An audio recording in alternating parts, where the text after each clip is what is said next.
Бүгін баарыбыз үчүн жакшы саамалык, өзгөчө күндөрдүн бири болуп турат. Себеби Улуттук коопсуздук мамлекеттик комитетинин Жалал Абад облусу боюнча башкармалыгынын заманбап жаңы имаратын ачуу аземине күбө болуп турабыз. Өлкөнүн эң ири облусторунун бири болгон Жалал Абадта улуттук коопсуздукту камсыз кыла турган орган кызматкерлеринин өз милдеттерин так аткаруусу үчүн ыңгайлуу шарттардын түзүлүп жаткандыгынын өз эле кубанычтуу көрүнүш. Дүйнө жүзү тездик менен өзгөрүп, илим менен техниканын барган сайын өнүгүп жаткан маалында коопсуздукка коркунуч келтире турган улам жаңы чакырыктар байма-бай чыгып жатканы белгилүү. Терроризм, экстремизм, этносторду бири-бирине кайраштыруу, адам сатуу, курал сатуу, баңги заттарын мыйзамсыз жүгүртүү сындуу коопсуздукка олуттуу соккура турган көптөгөн мыйзамсыз иш-аракеттерди алдын алуу иш-чаралары талаптагыдай жүргүзүлүп, талаптагыдай аткарылышы кажет. Биз өлкөбүздүн улуттук коопсуздугуна зыян келтириши мүмкүн болгон кылдай жагдайларды дагы көз жаздында калтырбашыбыз зарыл. Өлкөгө бүлүк салып, мамлекетибиздин бүтүндүгүн бузууну көздөгөн душмандардын арам ойлорун ишке ашырууга кенедей дагы мүмкүнчүлүк бербешибиз керек. Мындай сактык, мындай алдын алуу чаралары албетте ылайыктуу шарттарды түзүү менен коштолуш абзел. Улуттук коопсуздукту камсыз кылууга багытталган мына ушундай максаттарды ишке ашыруунун бир мисалы катары бүгүнкү Улуттук коопсуздук мамлекеттик комитетинин Жалал Абад облусу боюнча башкармалыгына түзүлүп жаткан жаңы шарттарды атасак болот. Урматтуу мекендештер, биз бул жерде коопсуздукту камсыз кылууда берген антын бекем сактап, ишенимдүү кызмат өтөп жаткан эр азаматтарыбыздын эмгеги тууралуу айтпай кетсек болбойт.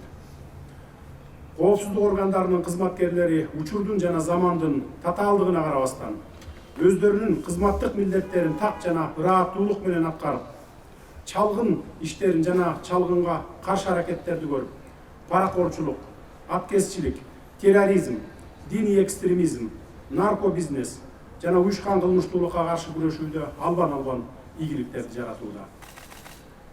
Ага жалпыга маалымдоо каражаттары аркылуу коомчулукка жеткизилген бир катар резонанстык иш-чаралардын жыйынтыктары далил. Жыйынтык бар, демек иш бар.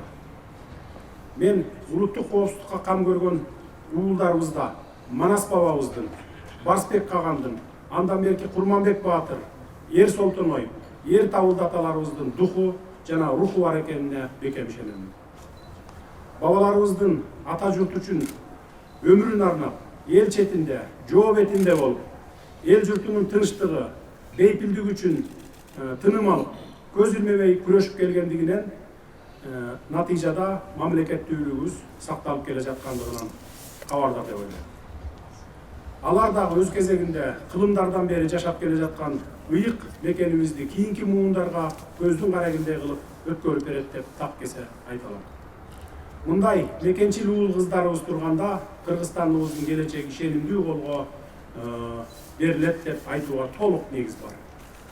Урматтуу кыргызстандыктар, албетте мамлекетибиздин, элибиздин жана жарандарыбыздын коопсуздугун кымтыксыз камсыз кылган мындай кызматкерлерибиз ар тараптан колдоого алынып, аларга тиешелүү шарттар менен кошо социалдык кепилдиктер берилиши зарыл.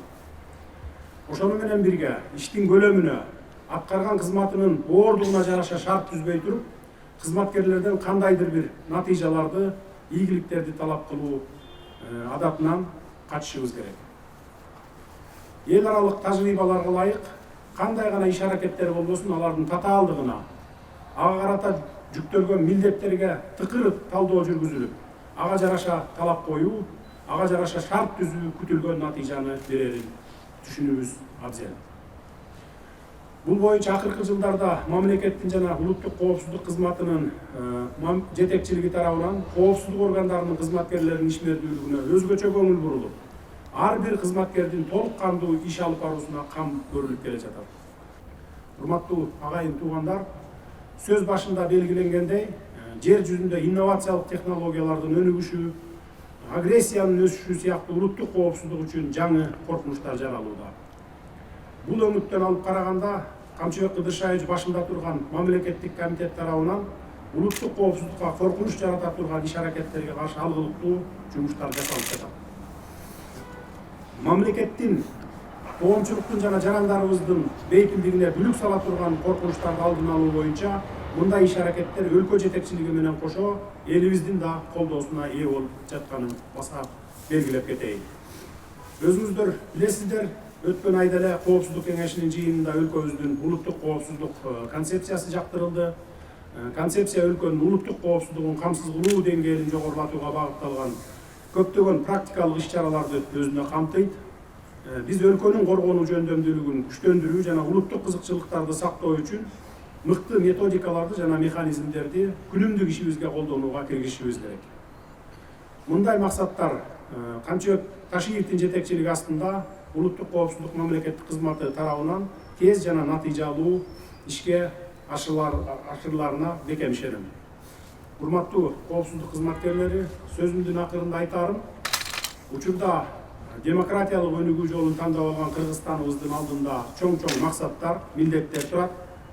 Мамлекеттин туруктуу өнүгүүсү менен алга жылуусу конституциялык түзүлүштү, аймактык бүтүндүктү жана суверендүүлүктү коргоону камсыз кылуу маселелери менен түздөн-түз байланыштуу экени шексиз. Мына ушундай олуттуу ой максаттарды ишке ашырууда сиздердин салымыңыздар чоң болорун баса белгилеп кетейин. Сиздерди алдыда келе жаткан кесиптик майрамыңыздар менен дагы куттуктаймын.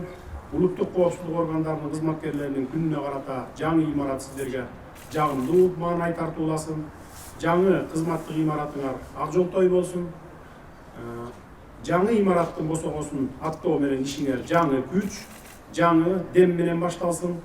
Элибиздин кызыкчылыгы менен мекенибиздин эгемендигин коргоого багытталган ишиңиздерди ылайым ийгиликтер коштосун.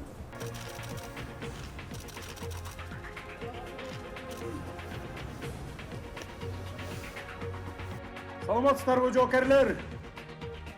Саламат болуңуз, жолдош Башир Колбашев! Республиканың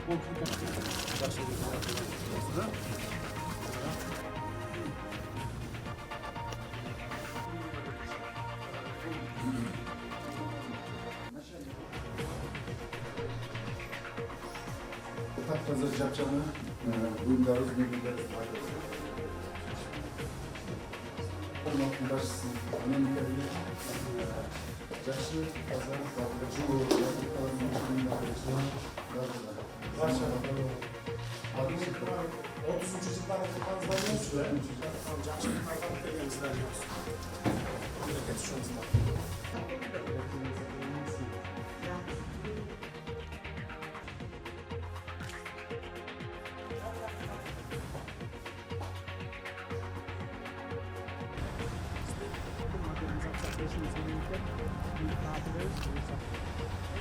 Girişe tapsana, sinek mi bayılır?